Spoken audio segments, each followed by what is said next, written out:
यह कहानी एक छोटे से गांव के एक गरीब आदमी की है जिसका नाम रामू था। रामू का जीवन संघर्ष से भरा हुआ था, लेकिन वह हमेशा भगवान में विश्वास करता था। रामू एक छोटे से गांव में अपनी पत्नी और दो बच्चों के साथ रहता था। वह बहुत गरीब था। उसके पास पहनने के लिए अच्छे कपड़े नहीं थे। राजू जितना मेहनत करता था उतना ही उसकी स्थिति खराब होती जा रही थी। उसका खेत बंजर था और उसका परिवार गरीबी से जूझ रहा था। उसकी समस्याओं के कारण गांव के लोग भी उसे ताने मारने लगे थे। एक दिन रामू अपने खेत में काम कर रहा था, तभी गांव के लोग वहां से गुजर रहे थे। तभी रामू, तू कभी भी अपने हालात से बाहर नहीं निकल सकता। क्या करे भाई, मेहनत तो करता ही हूँ, लेकिन किस्मत साथ देता ही नहीं। तो क्या करूँ? तुम किस्मत के भरोसे बैठे रहो, अमीर बन जाओगे एक दिन। और वो सब वहां से गुजर जाते हैं। लोग उसकी गरीबी का मजाक उड़ाते रहते थे, लेकिन रामू इन बातों को दिल पर नहीं लेता था। लेकिन अंदर से वह बहुत दुखी था। उसका मन दुखों से भर गया था। अगले दिन गांव के कुछ लोग उसके पास आए और कहा, तुम हमारे गांव के लिए बोझ बन गए हो रामू। हम सब अपनी जिंदगी में खुश हैं, लेकिन तुम कभी भी खुश नहीं रह पाओगे। तुम्हारी गरीबी और तुम्हारा जीवन हमें बोझिल महसूस कराता है। ऐसा नहीं है श्याम भाई, जरूर कुछ ना कुछ मैं कर लूंगा अपने जीवन में।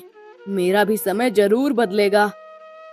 लेकिन तुम अभी तक इतनी मेहनत के बावजूद भी कभी पेट भर भोजन नहीं मिल पाता है तुम्हें।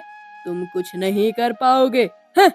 और ये सब ताना मारते हुए वो सब वहां से चले जाते हैं। एक दिन रामू रात को इतना कहता है, जब अचानक से उसकी आंख खुलती है तो देखता है कि उसके बगल से कोई परछाई गुजरी है। हाँ, यह क्या था जो अचानक से गायब हो गया? रामू बिना डरे हुए वह घर से बाहर निकलता है और देखता है कि वहां तो कोई भी नहीं था। ऐसी क्या चीज थी जो तुरंत गायब हो गई? लगता है मैं कोई सपना देख रहा था। ये सब बोलते हुए वो तुरंत सोने के लिए चला जाता है, लेकिन जैसे ही उसकी आंख लगती है तो उसको ये एहसास होता है कि उसको कोई जगा रहा है और उसकी नींद फिर खुल जाती है। लगता है मेरी तबीयत ठीक नहीं है और मुझे कुछ अजीब सा लग रहा है। तभी अचानक से कुछ उजाला सा नजर आता है और उसके सामने भगवान प्रकट होते हैं। ये सब देख रामू को खुद पर यकीन करना मुश्किल हो जाता है।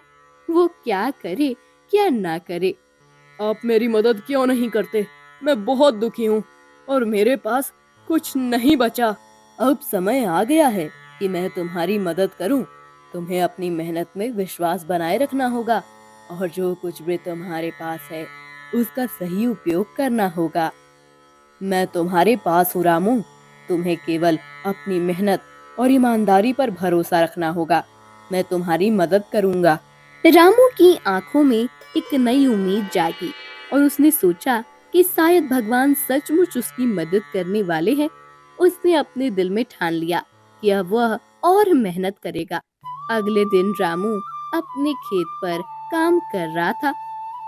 फिर वहाँ श्याम आता है और कहता है, रामू, अगर तुम खेत में काम करना छोड़ दो तो मैं तुम्हें कहीं और काम लगवा सकता हूँ। मेरे पास तुम्हारे लिए शहर में काम है। नहीं भाई, ठीक है, तुम मुझे काम ना दिलवाओ। मैं ठीक हूँ। मैं खेत में ही काम करके अच्छा जीवन बना लूंगा और मैं अपने खेत के अलावा कहीं और काम नहीं करूंगा, चाहे मुझे अपना पूरा जीवन गरीबी में ही रहना पड़े क्यों ना। लगता है तुम्हें अपने आशा जीवन से ज्यादा गरीबी पसंद है। ठीक है, तुम जियो अपनी गरीबी वाली जिंदगी। तुम्हारे जीवन में वही लिखा है। मुझे गरीबी पसंद नहीं है, मुझे अपने खेत में काम करना पसंद है। और तुम देखना, मैं अपने खेत में काम करके बहुत ही अमीर आदमी बन जाऊंगा। ठीक है भाई, अब देखना ही है कितने अमीर बनते हो। ये सब बोलते हुए श्याम वहां से चला जाता है। लेकिन थोड़ी देर बाद रामू के पास एक आदमी आया जिसका नाम अर्जुन था। वह बहुत दयालु और विनम्र था। वह आदमी रामू से कहता है, तुम्हारा खेत बंजर है, लेकिन मैं चाहता हूँ कि तुम इसे साकार कर सकते हो। मेरे पास कुछ बीज है जिनसे तुम्हारा खेत उग सकता है।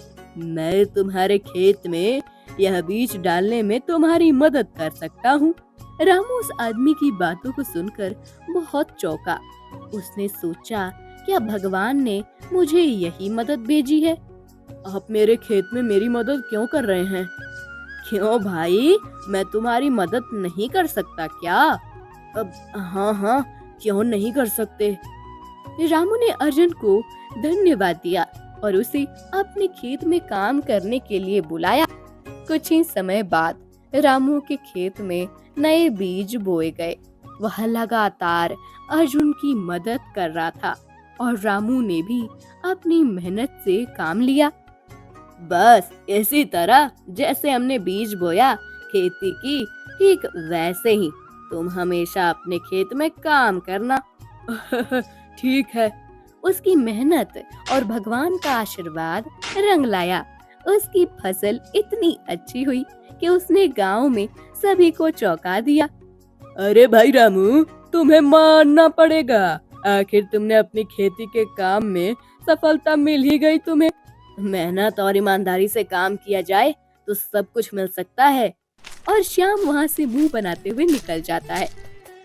अब लोग उसकी मेहनत की सराहना करने लगे थे और उसकी गरीबी का मजाक उड़ाने वाले लोग अब उसे सम्मान देने लगे थे। धीरे धीरे रामू का जीवन में बदलाव आने लगे। वह अब बहुत अच्छे मकान में रहता था और काफी अच्छे कपड़े भी पहनता था।